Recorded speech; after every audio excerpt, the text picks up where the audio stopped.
తూర్పు రాయలసీమ ఉపాధ్యాయ ఎమ్మెల్సీగా ఎన్నికై నేటికి 2 సంవత్సరాలు పూర్తి చేసుకున్న సందర్భంగా ఎమ్మెల్సీ పర్వతరెడ్డి చంద్రశేఖర్ రెడ్డికి కార్యకర్తల ఆధ్వర్యంలో ఘనంగా కేక్ కటింగ్ నిర్వహించారు.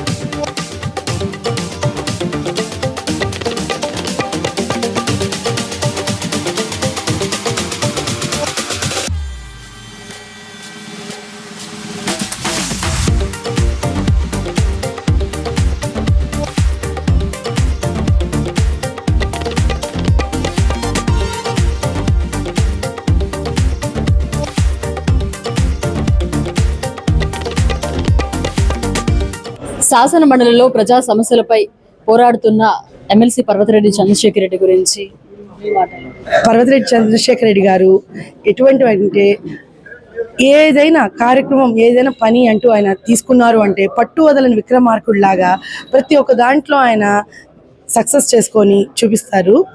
ఆయన రెడ్ క్రాస్ చైర్మన్గా ఉన్నప్పుడు కానీ మామూలుగా ఆయన నడిపించే కృష్ణ చైతన్య కాలేజెస్ కానీ ఇప్పుడు ఎమ్మెల్సీగా కానీ మరియు సిటీ నియోజకవర్గాన్ని ఇన్ఛార్జ్గా కూడా ఆయన వచ్చారు. దేంట్లో ఉన్నా కూడా ఆయన ప్రతి ఒక్క దాంట్లో ఒక ప్లాన్ ప్రకారం వెళ్ళి ప్రతి ఒక్క పనిని విజయవంతం చేసుకొని తీసుకొస్తారు. ఈరోజు మా సిటీ నియోజకవర్గానికి ఆయన ఇన్ఛార్జ్గా వేయడం జగన్మోహన్ రెడ్డి గారు ఎంతో మాకు అదృష్టము. ఈరోజు రాష్ట్రంలో ఎక్కడా లేని విధంగా నెల్లూరు సిటీ నియోజకవర్గం కలకల్లాడిపోతుంది. మనం అధికారంలో ఉన్నామా ప్రతిపక్షంలో ఉన్నామా అనేది కూడా అర్థం కావట్లేదు. ఎందుకంటే అధికారం ఉన్న వాళ్ళు కూడా ఈరోజు ఇన్ని కార్యక్రమాలు అయితే చేసుకోవట్లేదు. ఆయన రైతుల గురించి అయితే కానీ, విద్యుత్ గురించి అయితే కానీ, యువత గురించి అయితే కానీ ప్రతి ఒక్క దాన్ని ఆయన పోరుబాటులో నడిపిస్తున్నారు. ఎవరికి ఏదైనా కష్టం వచ్చింది అంటే వాళ్ళు అడగక ముందే వెళ్ళి అక్కడ నిలబడుకొని వాళ్ళకి నేను ఉన్నాను అనే ఒక భరోసా ఇస్తున్నారు. ఇంతకన్నా గొప్ప నాయకుడు మనకి ఇంకెవరు దొరుకుతారు చెప్పండి. ఇంకా మున్ముందు కూడా ఆయన నాకు తెలిసి ఎంతో మొక్కవోని దీక్షతో ఎన్నో కార్యక్రమాలు చేపట్టి అందరినీ ఒక తాటి మీదకి తీసుకొచ్చి మళ్ళీ నెక్స్ట్ ఎలక్షన్స్లో మన జగన్మోహన్ రెడ్డి గారిని సీఎం పదవిలో చూడాలని చెప్పి ఈయన మన సిటీ నియోజకవర్గం నుంచి చాలా కృషి చేస్తారని నేను ఆశిస్తున్నాను. ఆయనతో పాటు కలిసి నడవడం అనేది మేము మా అదృష్టంగా మేము భావిస్తున్నాము.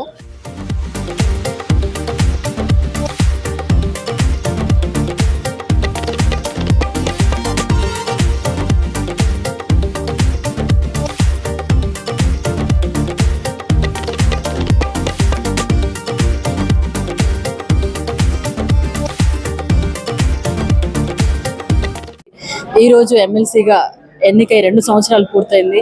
ఈ సందర్భంగా ఆయన గురించి చంద్రశేఖర్ రెడ్డి గారి గురించి దాదాపు అందరికీ ఈ మధ్యకాలంలో తెలుసు. మాకైతే దాదాపు 25 సంవత్సరాల చంద్రశేఖర్ రెడ్డి గారితో అనుబంధం ఉంది. మేము స్కూల్ పెట్టాము, తర్వాత సార్ కాలేజ్ పెట్టాడు. అప్పటి నుంచి ఆయన గమనిస్తుండేవాళ్ళం. ఆయన స్టైల్ కానీ ఆ ఫంక్షనింగ్ కానీ అనుకోకుండా రాజకీయాలకు జరిగింది. అంతకుముందు రాజకీయాలకు రానప్పుడు రెడ్ క్రాస్లోకి మేమంతా టీమ్గా అయ్యో కుమార్ రెడ్డి గారు అందరూ బ్యాచ్గా ఆయన తీసుకురావడం, ఆ ప్యానల్లో ఆయన పెట్టడం, ఆ గెలిచిన తర్వాత ఆయన వర్క్ను చూసి ఆయన చైర్మన్ చేశాం. ఆ చైర్మన్ అయిన చాలామంది చైర్మన్లు అయిన వాళ్ళు చాలా అనుభవం ఉన్న వాళ్ళు ఉన్నారు. కానీ ఆ రెడ్ క్రాస్ అంటే ఏంటో ఈ ప్రజలకు రెడ్ క్రాస్లో ఏ సేవలు ఉంటాయి అని ప్రజలకు చాటిన వ్యక్తి.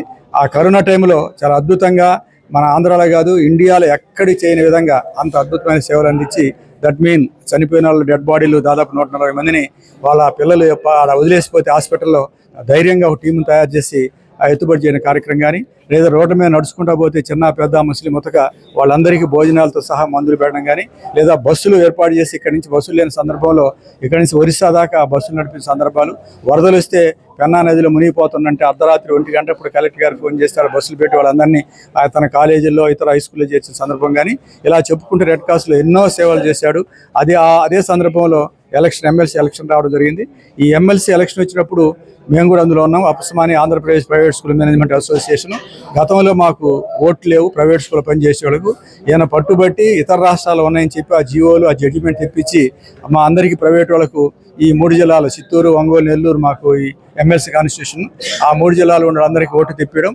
ఆ ఓట్లు మళ్ళీ తర్వాత ఎలక్షన్లో కూడా ఎవరిని అడిగినా కూడా గత 70 సంవత్సరాలు ఒకే ఒక అసోసియేషన్ గెలుస్తుండేది.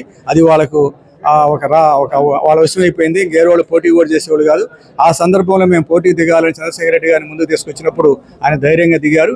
ఏ ఎమ్మెల్యేని అడిగినా కూడా, ఏ ఎంపీని అడిగినా, ఏ మినిస్టర్ అడిగినా ఆనాడు ఉన్న ప్రభుత్వంలో ఇది జరగని పని, ఎందుకు దీన్ని మీరు ధైర్యం దిగుతున్నారని చెప్పి నెగిటివ్గా మాట్లాడారు. అయినా కూడా ధైర్యంగా ఆయన నేను పోటీ చేస్తాను, నా వంతు నేను ప్రయత్నం చేస్తానని చెప్పి ముందుకు రావడం, మేము కూడా అపస్మాత్ తరపున ఈ 3 జిల్లాలు ఆయన తోడు ఉండడం, అది అవలీలగా ఎవరు ఊహించిన పరిణామంగా ఆయన ఎమ్మెల్సీ గెలిచాడు.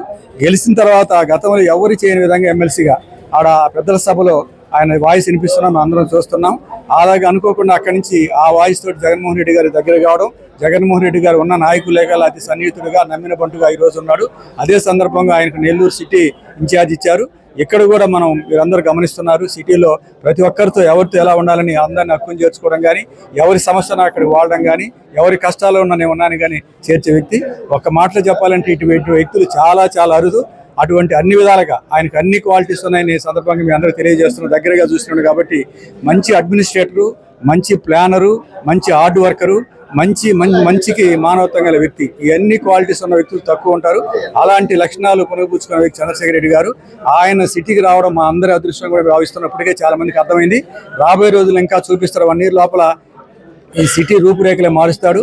అందరూ జై చంద్రశేఖర రెడ్డి అనే కాడికి తీసుకొచ్చే అవకాశం ఉంది. ఎందుకంటే ఆయన పని కానీ, ఆయన మంచితనం కానీ, ఆయన చేసే ఆ వర్క్ కానీ, ఇవన్నీ కూడా ఏరా ఆషామాషిగా దుంపులు మైకుల్లో మాట్లాడి అలా కాదు. ఆయన మాటలు తక్కువ, పనులు ఎక్కువ అన్నట్టుగా ఇప్పటికే ప్రూవ్ అయిపోయాడు.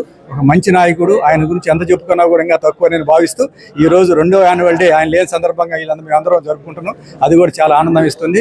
ఇలాగనే ఆయన పరంపర ముందుకు సాగుతుందని, ఆయనకి అభిమానులు డే బై డే పెరుగుతారని, రాబోయే రోజుల్లో ఖచ్చితంగా ఒక ఎమ్మెల్యే స్థాయికి వెళ్ళి ఒక మినిస్టర్ స్థాయికి వెళ్తాడు ఆయన.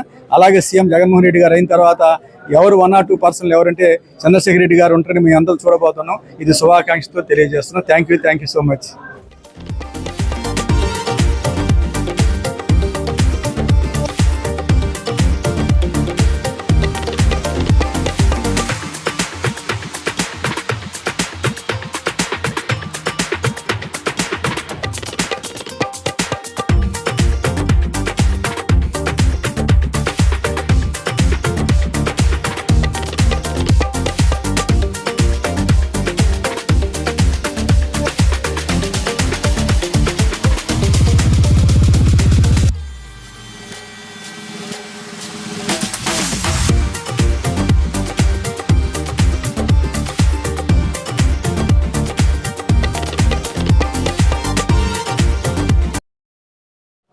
చంద్రశేఖర రెడ్డి గారు ఒక సాధారణ రైతు కుటుంబంలో జన్మించి ఉన్నత చదువులు చదువుకొని అధ్యాపక వృత్తిని ఎంచుకొని తద్వారా విద్యా సంస్థలను స్థాపించి విద్యా సంస్థల్లో ఎంతోమంది విద్యార్థులను ఉత్తమ పౌరులుగా తీర్చిదిద్ది అదేవిధంగా మంచి పేరు తెచ్చుకొని మరింత సేవ చేయాలని సేవా సంస్థను ఎన్నుకొని, రెడ్ క్రాస్ అనే సేవా సంస్థను ఎన్నుకొని అక్కడ రెడ్ క్రాస్ సంస్థ చైర్మన్గా గాడి తప్పినటువంటి రెడ్ క్రాస్ వ్యవస్థని సక్రమ మార్గంలో తీసుకుని వచ్చి ఈరోజు రెడ్ క్రాస్ ద్వారా అనేక ప్రాజెక్టులను ఏర్పాటు చేసి కరోనా కష్టకాలంలో ప్రాణాలను సైతం లెక్క చేయకుండా వీధులలోకి వచ్చి